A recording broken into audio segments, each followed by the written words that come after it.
गणेश भगवान की जय हो। विनायक की चतुर्थी पर पढ़े पौराणिक कथा, होगी समस्त मनोकामनाओं की पूर्ति।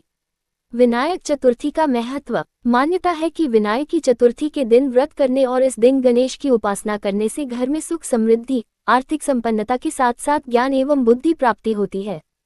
चतुर्थी पर भगवान गणेश की पूजा से सभी कार्य सिद्ध होते हैं और सभी मनोकामनाएं पूरी होती हैं। श्री विनायक चतुर्थी व्रत की विधि। श्री विनायक चतुर्थी के दिन ब्रह्म मुहूर्त में उठकर नित्य कर्म से निवृत्त होकर स्नान करें, लाल रंग के वस्त्र धारण करें। दोपहर पूजन के समय अपने सामर्थ्य के अनुसार सोने, चांदी, पीतल, तांबा, मिट्टी अथवा सोने या चांदी से निर्मित गणेश प्रतिमा स्थापित करें। संकल्प के बाद षोडशोपचार पूजन कर श्री गणेश की आरती करें। तत्पश्चात श्री गणेश की मूर्ति पर सिंदूर चढ़ाएं। अब गणेश मंत्र ओम गम गणपतये नमः बोलते हुए 21 दूर्वा दल चढ़ाएं। श्री गणेश को बूंदी के 21 लड्डुओं का भोग लगाएं। इनमें से 5 लड्डुओं का ब्राह्मण को दान दे तथा 5 लड्डू श्री गणेश के चरणों में रखकर बाकी को प्रसाद स्वरूप बांट दें। पूजन के समय श्री गणेश स्तोत्र अथवा शीर्ष संकटनाशक गणेश स्तोत्र का पाठ करें। ब्राह्मण को भोजन करवाकर दक्षिणा दें। अपनी शक्ति हो तो उपवास करें अथवा शाम के समय खुद भोजन ग्रहण करें।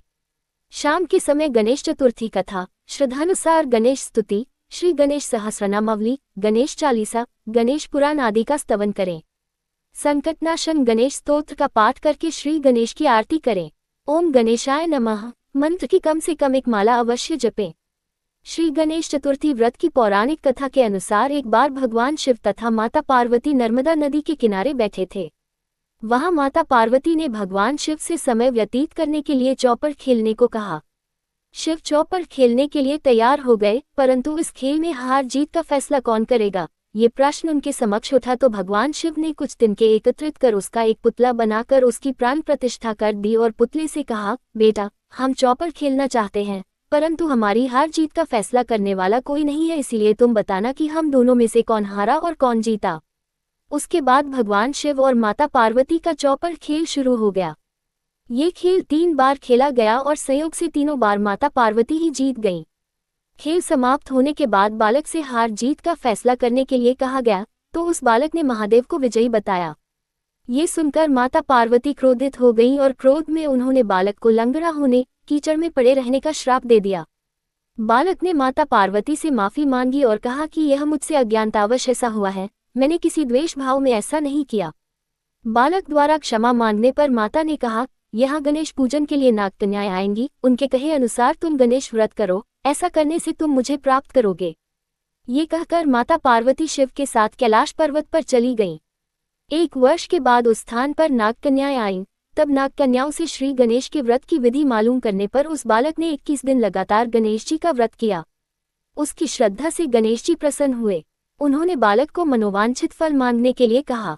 उस पर उस बालक ने कहा, हे विनायक, मुझमें इतनी शक्ति दीजिए कि मैं अपने पैरों से चलकर अपने माता पिता के साथ कैलाश पर्वत पर पहुंच सकूं और वे ये देख प्रसन्न हों। तब बालक को वरदान देकर श्री गणेश अंतर्ध्यान हो गए। इसके बाद वह बालक कैलाश पर्वत पर पहुंच गया और कैलाश पर्वत पर पहुंचने की अपनी कथा उसने भगवान शिव को सुनाई।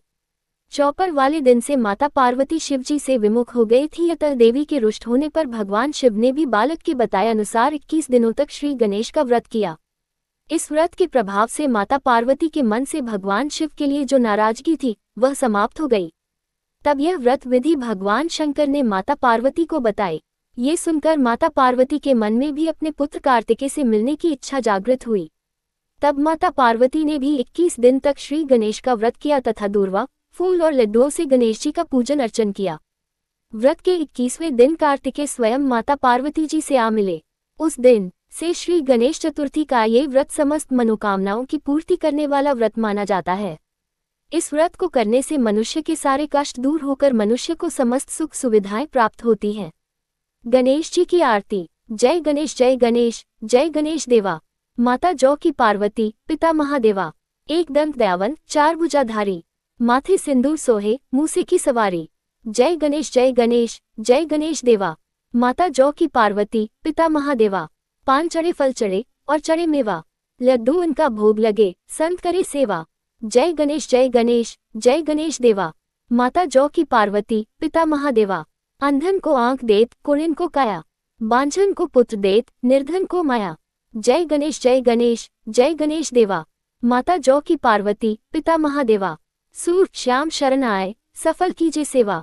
माता जौ की पार्वती पिता महादेवा। जय गणेश जय गणेश जय गणेश देवा। माता जौ की पार्वती पिता महादेवा। दीनन की लाज रखो शंभु सुतकारी। कामना को पूर्ण करो जौ बलिहारी। जय गणेश जय गणेश जय गणेश देवा। माता जौ की पार्वती पिता महादेवा। भगवान गणेश की जय पार्वती के लल्ला की जय। विनायकी चतुर्थी व्रत उद्यापन विधि। विनायकी चतुर्थी पारण। सनातन धर्म की मान्यताओं के अनुसार अगर किसी भी व्रत का पूर्ण फल प्राप्त करना है तो उसका उद्यापन जरूरी होता है। ऐसे में बिना उद्यापन के अगर गणेश चतुर्थी का व्रत भी छोड़ दिया जाए तो इसका फल प्राप्त नहीं होगा।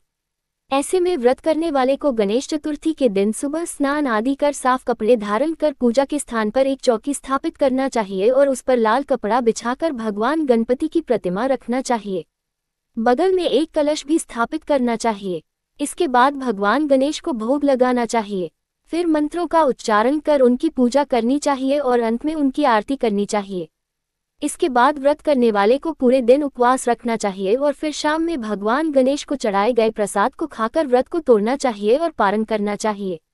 इसके बाद किसी ब्राह्मण को फल, पैसे, मिठाई और भगवान पर चढ़े प्रसाद दान करना चाहिए। ऐसा करने से व्रत का पूर्ण फल प्राप्त होता है। वैसे पूजा में भोग लगाते समय ध्यान रखें कि गणपति जी को सफेद तिल और गुड़ का तिलकुट जरूर चढ़ाएं। वीडियो अच्छी लगी हो तो चैनल को सब्सक्राइब, लाइक, कमेंट और शेयर करें। गणेश भगवान की जय हो।